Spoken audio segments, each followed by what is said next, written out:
Hello friend, मैं अभिषेक शर्मा आपका technical classes में स्वागत कर रहा हूं। और आज मैं यहाँ पे बात कर रहा हूँ आपके सामने जो मेरी बैलेंसिंग की सीरीज़ चल रही है उसकी। मैंने आपको बताया था अभी तक उस सीरीज़ के अंदर 2 पार्ट मैंने अपलोड कर दिए हैं मेरे चैनल के ऊपर। अगर आपने वो वीडियोस नहीं देखी हैं तो आप देख सकते हैं।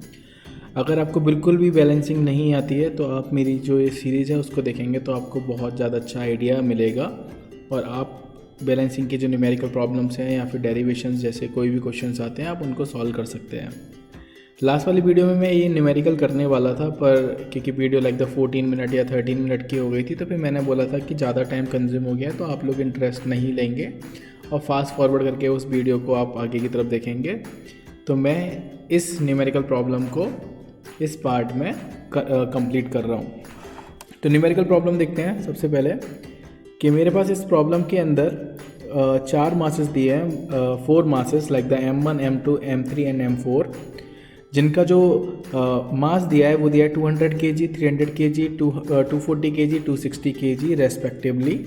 द करस्पॉन्डिंग रेडियाई यानी कि इनकी जो रेडियस दे रखी है वो दे रखी है इनकी 0.2 metre, 0.15 metre, 0.25 metre, 0.3 metre respectively. And the angle between जो सक्सेसिव एंगल हैं मासेस के वो दे रखे हैं 45, 75, 135। तो उन्होंने बोला कि find the position and the magnitude of the balance mass required if the radius of rotation is 0.2। तो जब भी आपकी ऐसी प्रॉब्लम आती है तो आप इसको 2 तरीके से कर सकते हैं, जैसे मैंने आपको बताया था। या तो आप इसको ग्राफिकल मेथड से कर सकते हैं या फिर आप इसको एनालिटिकल मेथड से कर सकते हैं। तो यहाँ पे एनालिटिकल मेथड से कैसे करना है, सबसे पहले आपको छोटी सी टेबल बना लीजिए जिससे कि आपको एक आइडिया हो जाए कि मेरे पास क्या क्या वैल्यूज़ हैं।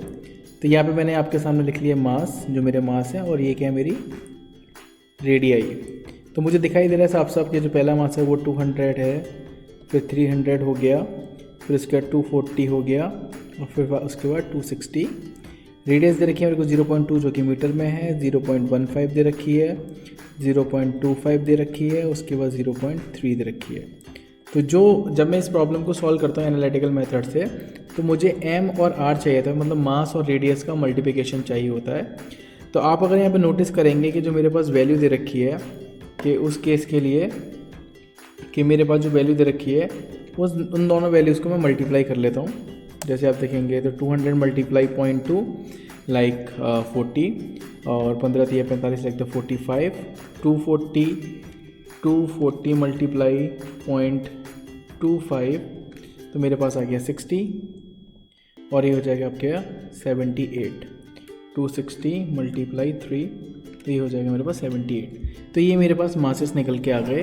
तो इस मासेस को मेरे पास जो फार्मूला था मैं उस फार्मूले के अंदर पुट करूँगा, like summation fx is equal, जो मैंने आपको बताया था m1 r1 जो मेरे पास वैल्यू थी, m1 r1 ये हो गया, m2 r2 ये हो गया, m3 r3 हो गया, m4 r4 ये हो गया। तो इसके अंदर वैल्यू लगा देता हूँ कि 40, क्योंकि फर्स्ट कंडीशन है उस कंडीशन को लेके चल रहा हूँ मेरे साथ 40 cos, क्योंकि अब यहाँ पे मेरे को एंगल भी आइडेंटिफाई करने पड़ेंगे कि एंगल कहाँ पर कैसा है। तो मैं आपके सामने इस चीज़ को आप ध्यान रखना कि जो भी आपका फर्स्ट मास है तो उसको आपको रेफरेंस प्लेन में लेना है, यानी कि एक्स एक्सिस पे 0 डिग्री पे आपको शो करना है जो फर्स्ट वाला मास है। पहले और दूसरे मास के बीच में जो उन्होंने बोल रखा है कि जो सक्सेसिव एंगल है वो है मेरा 45, तो पहले दूसरे के बीच में 45 डिग्री एंगल हो गया। और उसने बोला कि दूसरे और तीसरे के बीच में कितनी डिग्री का एंगल है 75। तो 45 से अगर मैं 75 जाऊँगा तो मेरे पास कितना आ जाएगा 120, जो इन्होंने यहाँ पे मेंशन भी कर रखा है। तो ये मेरे पास कितना हो गया, यहाँ से लेके यहाँ तक 45 से 75 में सक्सेसिव गया और यहाँ से कितना आ गया मेरे पास 120 डिग्री। थर्ड मास दे रखा था मैंने 135, उसके अंदर ऐड हो जाता है तो 120 के अंदर 135 ऐड हो जाएगा तो हो जाएगा 255 डिग्री।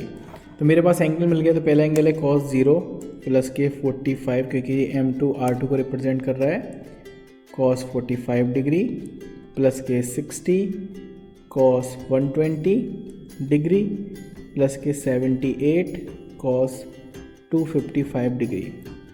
इसको मुझे सॉल्व करना है कैलकुलेशन से। मैं आपको यहाँ पे दिखा देता हूँ, इसने यहाँ पे कैलकुलेशन कर रखी है एनालिटिकल मेथड के, जो मैंने अभी निकाला है आपके सामने।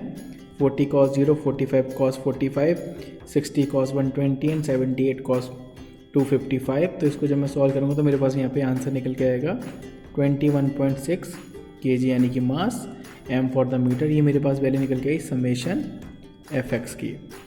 सिमिलरली अगर मैं बात करूँगा फॉर द वर्टिकल वैल्यूज़ के लिए, फिर वहाँ पे साइन आ जाएगा सारी वैल्यूज़ के साथ, और जो एंगल है मेरे पास जैसे 0, 45, 120, 255 उसकी वैल्यू मैंने लगा दी। M1 R1 की आपको वैल्यू पता है, M2 R2 की वैल्यू आपको पता है, M3 R3 की वैल्यू आपको पता है, और सिमिलरली M4 R4 की वैल्यू आपको पता है, तो आप उसको वैल्यू को पुट कर सकते हैं। तो यहाँ से जो मेरे पास वैल्यू निकल के आई, आंसर निकल के आया, वो निकल के आया मेरे पास 8.5 kg मीटर। तो मैंने रिजल्टेंट के लिए आपको फॉर्मूला बताया था कि resultant is equal summation fx का स्क्वायर प्लस के समेशन fy का स्क्वायर। तो ये वैल्यू के अंदर मैंने वैल्यू रख दी यहाँ पे कि अंडर रूट 21.6 का स्क्वायर प्लस के 8.5 का स्क्वायर। तो इसका मैंने स्क्वायर निकाला और उसके फिर स्क्वायर रूट निकाला, तो मेरे पास रिजल्टेंट की वैल्यू निकली 23.2। कि अगर ये मेरी पूरी शाफ्ट आपकी अनबैलेंस हो रही है तो उस अनबैलेंस शाफ्ट को बैलेंस करने के लिए मुझे 23.2 kg मीटर का एक फोर्स लगाना होगा। तो यहाँ पे मेरे को पता पड़ गया, पर मुझे निकालना है मास। तो मुझे पता पड़ा कि एम आर की वैल्यू जो मेरे पास है वो है 23.2, और जो उसने रेडियाई दे रखी थी आपकी बैलेंस फोर्स के लिए वो कितनी दे रखी थी आपकी 0.2। तो मुझे वो वैल्यू लगानी पड़ेगी। यहाँ पे मैं आ गया m 0.2 23.2, तो m की वैल्यू मेरे पास कितनी हो गई 23.2 डिवाइडेड बाई 0.2। तो यहाँ पे लिख रखा है इन्होंने 23.2 डिवाइडेड बाई 0.2, तो 116। तो मेरे पास आंसर आ गया कि इसका जो मास होगा तो 116 kg का मास मुझे लगाना पड़ेगा उस शाफ्ट के ऊपर। इसके बाद आपको एंगल देखना है।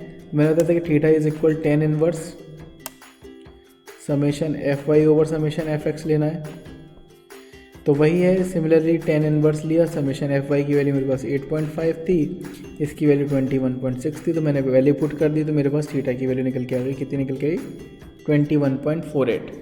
तो अब आप सोच रहे होंगे इसने 21.48 में 180 क्यों जोड़ा है, क्योंकि जब आप ग्राफिकल मेथड से इसको रिप्रेजेंट करने की कोशिश करेंगे तो उसकी जो डायरेक्शन होती है वो अपोजिट आ रही होती है, तो इसकी वजह से उसे 180 से जोड़ा जाता है। जैसे कि मैं यहाँ पे आपको शो करके दिखा देता हूँ। ये मैं डायग्राम बना लूँगा जो मेरे पास वैल्यू थी उसके बेसिस पे। मास 200 था, 0.2 रेडियाई थी, तो उसके बेसिस पे, और यहाँ पे एंगल 0 था, या ये नहीं, ये मेरा एंगल 45, यहाँ पे 45 एंगल था, 45 ही वैल्यू थी। 300 मल्टीप्लाई 1.5 किया था, ये 60 था m/r, जो एंगल था वो था 120 डिग्री, और ये एंगल था मेरा 255 डिग्री। तो अगर आप इसका डायग्राम बना रहे हैं, यानी कि पॉलीगन बना रहे हैं इसका, तो पॉलीगन बनाने के लिए आपको बस वैल्यू याद रखनी है कि m1 r1 की वैल्यू मेरे पास कितनी थी 40 थी, m2 r2 की वैल्यू कितनी थी मेरे पास 45 थी, m3 r3 की वैल्यू कितनी थी मेरे पास 60 थी, और m4 r4 की वैल्यू कितनी थी मेरे पास 78, और एंगल्स पता होने चाहिए। तो फर्स्ट मैंने इस पॉइंट पे एंगल रखा 0, तो 0 एंगल रख दिया। मैंने यहाँ पे स्केल माना, जो आप ग्राफिकल मेथड करेंगे कि 40 centimetre is equal 40 kg metre, 40 kg metre is equal 4 centimetre. तो यहाँ पे मैंने यहाँ पे लाइन जो खींची वो 4 सेंटीमीटर की लाइन खींच दी। फिर जो दूसरी लाइन खींचनी है उसके लिए मुझे एंगल बनाना पड़ेगा हॉरिजॉन्टल से 45 डिग्री का, क्योंकि 45 kg मीटर है, तो क्योंकि 40 kg metre is equal 4 centimetre होगा, तो 45 कितना हो जाएगा 4.5 सेंटीमीटर। तो ये मैंने एक तरीके से 4.5 सेंटीमीटर की लाइन खींच ली। आप स्केल कुछ भी मान सकते हैं अपने हिसाब से। सेम 60 के लिए मैंने 6 सेंटीमीटर की लाइन खींच ली। एंगल आप देखेंगे तो 120 डिग्री एंगल बन रहा है हॉरिजॉन्टल से, तो ये 120 डिग्री का हॉरिजॉन्टल से एंगल बना दिया। सिमिलरली लास्ट वाला आप देखेंगे तो यहाँ से हॉरिजॉन्टल से 255 डिग्री का एंगल बन रहा है, और क्योंकि 78 था तो 7.8 डिग्री की मैंने यहाँ पे, डिग्री नहीं सेंटीमीटर की यहाँ पे मैंने लाइन खींच ली। तो अब मेरे पास यहाँ पे सिर्फ एक चीज़ बच रही है रिजल्टेंट की, तो अपन यहाँ से टेल एंड हेड मिलाते हैं। तो जो ये एंगल निकला था ये वाला, वो था आपका 21, जो आपने अभी वैल्यू देखी थी कितना था 21 पॉइंट समथिंग था 21.48। तो अगर मैं इसको यहाँ पे इस डायरेक्शन से लेता हुआ आऊँगा तो आप नोटिस करेंगे दिस इज़ ऑल्सो 21.48, पर अगर मैं यहाँ से इसको कंसिडर करूँगा तो कितना हो जाएगा 180 प्लस 21.48। तो ये वैल्यू वहाँ पे दिखा रहा था ये 180 प्लस 21.48, तो ये मेरे पास वैल्यू निकल के आई 201.48, यानी कि 401.48 आंसर। तो ये ग्राफिकल मेथड तो सिंपल है, अगर आप करना चाहते हो ग्राफिकल मेथड से कर सकते हैं, क्योंकि आगे आने वाली प्रॉब्लम्स आप ग्राफिकल मेथड से ही आपको सॉल्व करनी पड़ेगी। आप एनालिटिकल मेथड यूज़ नहीं कर पाएंगे क्योंकि क्वेश्चंस टिपिकल हो जाते हैं। उसके अंदर कपल डायग्राम भी आ जाता है बनाने के लिए, एक कपल डायग्राम का मतलब कपल पॉलीगन भी आ जाता है। तो अगर आपको ये वीडियो अच्छी लगी है और आपको आगे वाले प्रॉब्लम्स भी अगर देखने हैं तो प्लीज़ लाइक करिएगा, सब्सक्राइब कीजिएगा। Thank you for watching guys, thank you so much.